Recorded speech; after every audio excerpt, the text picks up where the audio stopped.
Oi, aqui é a Maíra. Hoje a gente vai conversar sobre o Diário de Nisha e sobre a partição da Índia.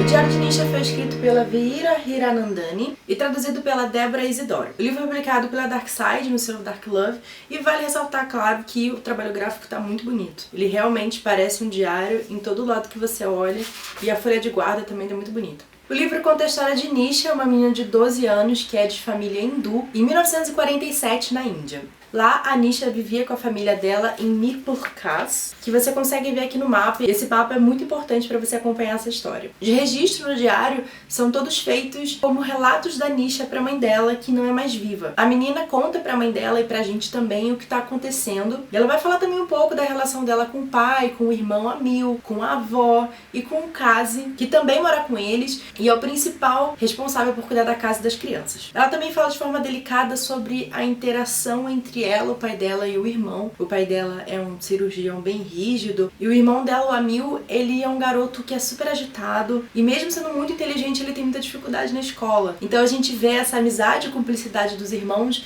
mas também como a forma como o pai lida com a Nisha sempre de forma positiva, porque ela é estudiosa, e como ele rejeita esse comportamento do Amil, mostra também a complexidade da relação dessa família. E é interessante como a autora vai criando nessa narrativa rotineira do dia a dia dessa família, eles indo pra escola, o pai voltando do trabalho pro jantar. Com o passar do tempo as coisas vão ficando mais tensas e você vai tendo uma visão maior do que tá acontecendo em volta. O diário começa no dia 14 de julho de 1947, que é um mês antes da independência do Paquistão. Então a gente vai vendo os acontecimentos se desenrolando e os conflitos que culminam na migração da família dela através da nova fronteira. Inclusive, essa migração você pode acompanhar aqui pelo mapa também. O legal desse livro é que ele te coloca no lugar das pessoas. Você vê, através de uma menina de 12 anos, uma das maiores migrações forçadas da história. Mais ou menos 15 milhões de pessoas se tornaram refugiados e mais de 1 milhão morreu nesse processo de migração. E esse evento histórico é chamado de Partição da Índia. Depois de mais de 200 anos de governo britânico na Índia, o movimento de independência tomou força. Em 1946, por conta da Segunda Guerra Mundial, a Inglaterra não tinha mais estrutura para manter o império. Então eles iniciaram as conversas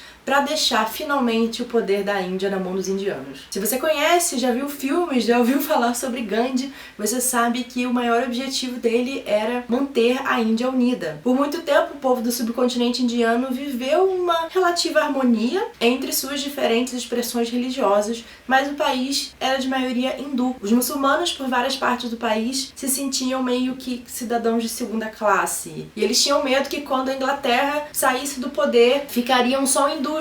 Então eles não fariam parte de nenhuma decisão do país. Com isso desenvolveu uma ideia de que religião constitui nacionalidade. Por todo o território já havia regiões mais divididas em que a maior parte das pessoas ou eram muçulmanos, ou eram sikhs, ou eram hindus, mas não tinha fronteira, porque era tudo um país só. Começaram então as negociações entre o governo britânico, representados pelo Lord Mountbatten, os representantes do Congresso que queriam uma Índia unificada, como o Nehru, e o líder muçulmano Muhammad Ali Jinnah, que queria um país independente para os muçulmanos. E como não havia acordo entre essas partes, as tensões foram aumentando. Até o dia da ação direta, que foi um protesto incentivado pela parte muçulmana para mostrar realmente que existia uma força nessa reivindicação, que eram muitas pessoas que queriam isso. Os protestos duraram 3 dias e mais de 5 mil pessoas foram mortas, tanto indianos quanto muçulmanos. Depois de muitas mortes e conflitos por toda a Índia, em 1947 foi acordado a Índia seria dividida entre Índia, com a maior parte hindu e sikh, e Paquistão,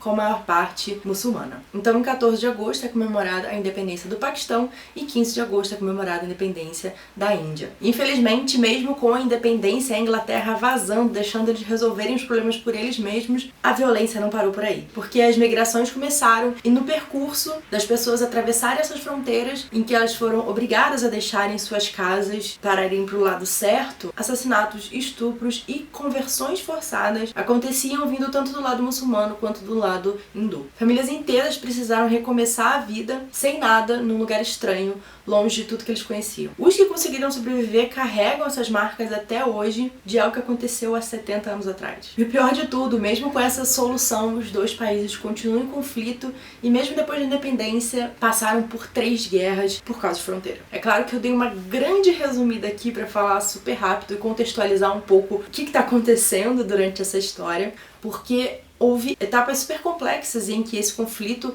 foi se tornando cada vez mais tenso, mais violento, e não existiu necessariamente um lado errado nisso. O principal conflito foi entre hindus e muçulmanos, mas também existiam os Sikhs, que lutaram ao lado dos hindus e que eram maioria na região de Punjab, uma região super rica que acabou sendo dividida no meio. Assim como a região de Bengal, que era Paquistão Leste e depois virou Bangladesh. A violência realmente se tornou sem limites, com grupos realmente se organizando para formarem pequenos exércitos para lutarem contra os seus inimigos e se protegerem também. Enfim, para mim, tanto lendo livro quanto assistindo os documentários e lendo materiais a respeito do que aconteceu, a mensagem que ficou para mim, que eu tentei passar aqui nesse vídeo, é um questionamento que o Gandhi fazia, que é: olho por olho, todo mundo acaba cego. Quem vai parar isso? Então, como uma animosidade, uma intolerância se transforma em violência e termina com um país literalmente dividido. Eu nunca tinha parado para pensar muito nisso, além, claro, da forma fria como a gente aprende nas aulas de história. E eu amei o livro exatamente por isso, porque a Alisha é uma garota comum, como eu fui quando eu tinha 12 anos. Só que a vida dela foi marcada por coisas que criança ou pessoa nenhuma deveria viver, né? Foi uma leitura que com certeza me mudou e eu espero ter te convencido a ler também. Eu vou deixar minhas fontes de pesquisa aqui na caixa de comentários. Eu recomendo assistir os documentários, tem